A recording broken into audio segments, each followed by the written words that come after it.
Assalomu alaykum. Ismim Farhod. Buyuk Britaniya fintech kompaniyasida mahsulot menejeri bo'lib ishlayman. Ushbu darsda sizlarga qisqa qilib NetEn'da qanaqa Google jadvalni ulash mumkinligini ko'rsataman sizga. Niyat qilaman, yozib borgan darslarim sizlarga foydali bo'lyapti deb. Va o'zimning auditoriyamga rahmat demoqchiman. Ko'ryapman, sharh qoldiryapsiz, kanalimga obuna bo'lyapsiz. Buning uchun sizga kattadan katta rahmat. Agar video darslarimni davomiyligini bo'lishni xohlasangiz, har doimda 3 ta iltimosim bor sizdan. Video ostida sharh qoldiring. Rahmat, okey, savolingiz bordir. Kanalimga obuna bo'ling va undan tashqari bu videoga albatta like qo'yishni unutmang. Shunda menga bu motivatsiya beradi, yangi darslar chiqarish kerak, hammaga yoqayapti degan menga bu qanaqadir signal bo'ladi. Rahmat. NetEn uchun Google jadvallarni ishlatish bizga juda ham tez kerak bo'ladi. Buning uchun keling hozir bu qisqa darsimda NetEnga qanday qilib Google jadvalini ulash mumkinligini ko'rsataman. Buning uchun biz misol uchun keling bitta create workflow qilaylik va qo'lda ishga tushirib olish va Google ning xohlagan Google Sheets'ni deylik, Google jadvallarini, o'sha Google Sheets deb aytiladi. O'shani xohlagan action'ni tanlaylik, nodini tanlaylik. Va masalan credential qismida hozir credential qo'shilmagan. Ya'ni Google ga jadvallar ulash uchun NetEn orqasida biz kalitni taqdim etmaganmiz. Buni o'zgarishga ozgina sozlamalar qilib olishimiz kerak. Buning uchun ochildi oyna. O'zimman olganda bu yerga NetEn bizga to'liq ma'lumot bergan. Qanday qilib bu narsani yo'lga qo'yishimiz mumkin. Google Console'da loyiha yaratyapti. Keyin ochilib yangi oynada Google Console'ga o'tamiz, konsolga. Men bu yerga men har xil loyihalar yaratib qo'yibman. Sizda loyiha bo'lmasligi mumkin. Shu loyihani shu yerga bosasiz yoki create degan yozuv bo'lishi mumkin. Keling, yangi loyiha yarataman. Misol uchun NetEn sinov uchun yaratdim. Bo'ldi, tayyor. Endi keyin qiladigan ishimiz NetEnni ichiga o'tamiz. Aytayapti, nima qilishim kerak deyapti. Qani, API ni ishlatib olishimiz kerak. Bizga hozir kerak bo'lgan API, NetEn sinov uchun loyihani tanlaymiz. Bizga kerak bo'ladigan narsa bu mana API servicesga o'tamiz. Bu yerda API ichida qidiramiz. Enable API ichiga bizga jadval kerak. Sheets deymiz. Qani topchi? Mana topdik. Enable degani yoqyapmiz degani yoqilyapti.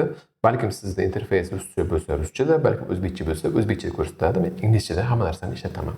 Yoqildi. Yaxshi, ajoyib. Mana shu yerga o'tamiz. Get started deb bosamiz.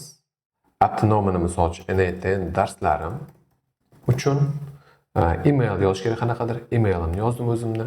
Keyingi internal, external. External tanlaymiz, internal o'zimni tanlayolmaymiz. Kontakt informatsiyasi sifatida meniki bo'lsin va bo'ldi, men hamma narsani qabul qildim. Continue. Create ni bosdik. Yaratish. Yaratilyapti. Yaxshi yaratildi. Nima deyapti NetEn keyin? Keyin endi aytayapti create your OAuth client credentials deyapti. Undan keyin qadamimiz branding qismiga o'tamiz. Branding qismiga o'tdik. Domains, authorized domains bor. Mana domains qo'shamiz. Domainsga aytayaptiki, bizga aytgan mana shuni qo'shgan deyapti. If you using self-hosting a domain NetEn instance deyapti. Agar deyapti siz hostingda ishlatsangiz deyapti, NetEnni sotib olmasdan o'shani domainni qo'shing deyapti. Keling biz, demak bizda domenimiz mana bu yerda bo'ladi.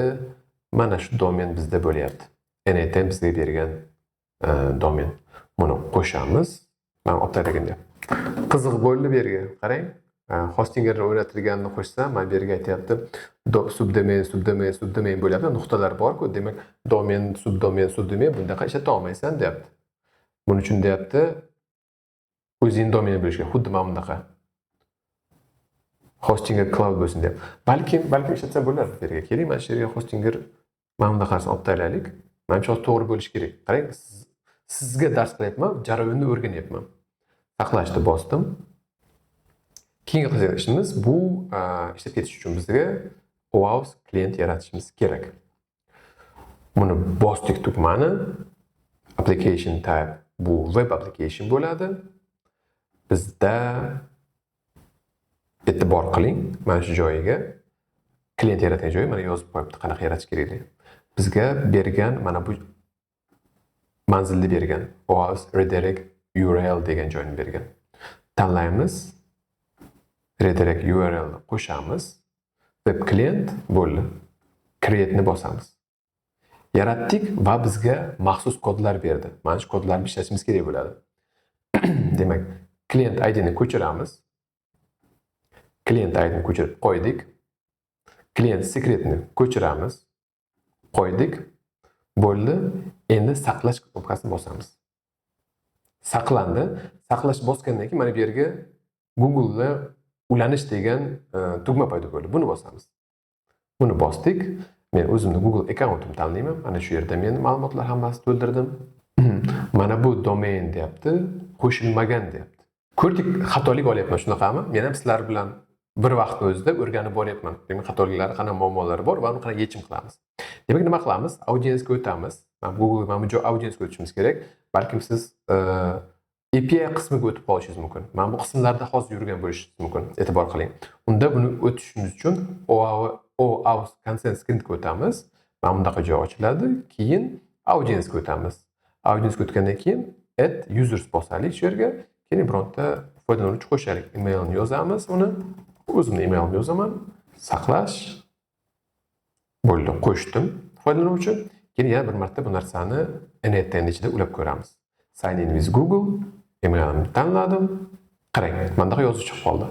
Sen o'zingni menga ishlatishga imkoniyat beryapsan deyapti. Ha, beryapman imkoniyat. Continue tugmasini bosib o'rasiz.